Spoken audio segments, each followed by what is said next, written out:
উনি দেখুন 7 তারিখে ওনার লাইফের উপর উনি বুঝতে পেরেছেন যে ওনাকে মারার চেষ্টা করা হলো, যার মধ্যে হিজবুত তাহরির, জামাত ইসলাম ওরা ফ্রন্ট লাইনে ছিল। এই জামাত ইসলাম আপনাকে বলেছি পাকিস্তানে ছিল।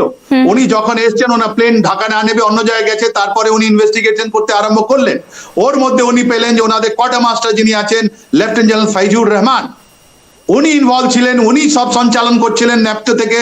উনি চাইছিলেন যে কোনো রকমে যদি জেনারেল ওয়াকুরুজ্জামানকে শেষ করা যেতে পারে তাহলে উনি বাংলাদেশ আর্মির একটা কমান্ডটা নিয়ে নেবেন, যেরকম 1975-এ হয়েছিল, যেরকম আপনার 1981-এ হয়েছিল, রাইট? ওরকম একটা কথা, যেটা আমরা বলি একটা বিদ্রোহ হয়েছে, আবার একটা বিদ্রোহ হয়েছে। এই বিদ্রোহটা খুবই সিরিয়াস, এটা অনেক দিন ধরে আমরা দেখছিলাম।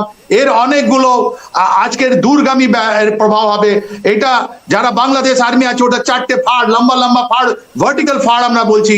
একটা জেনারেল ওয়াকুরুজ্জামানের সঙ্গে একটা গ্রুপ আছে, একটা গ্রুপ যেটা আছে উনি আছেন এই ফাইজুর রহমানের সঙ্গে একজন গ্রুপ আছে, একটা গ্রুপ আমার প্রো আওয়ামী লীগ, আর একটা গ্রুপ বড় গ্রুপ ওটা নিউট্রাল, ওরা চায় না কি দেশের রাজনীতি তোরা কভার করুক।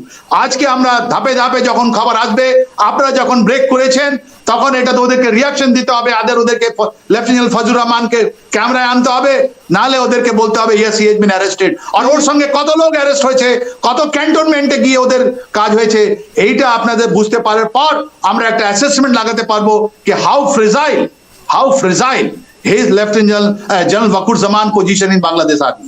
কিন্তু এটা কনফার্ম আছে, এটা কনফার্ম যে জেনারেল ওয়াকুরুজ্জামানের টাইমটা কম আছে।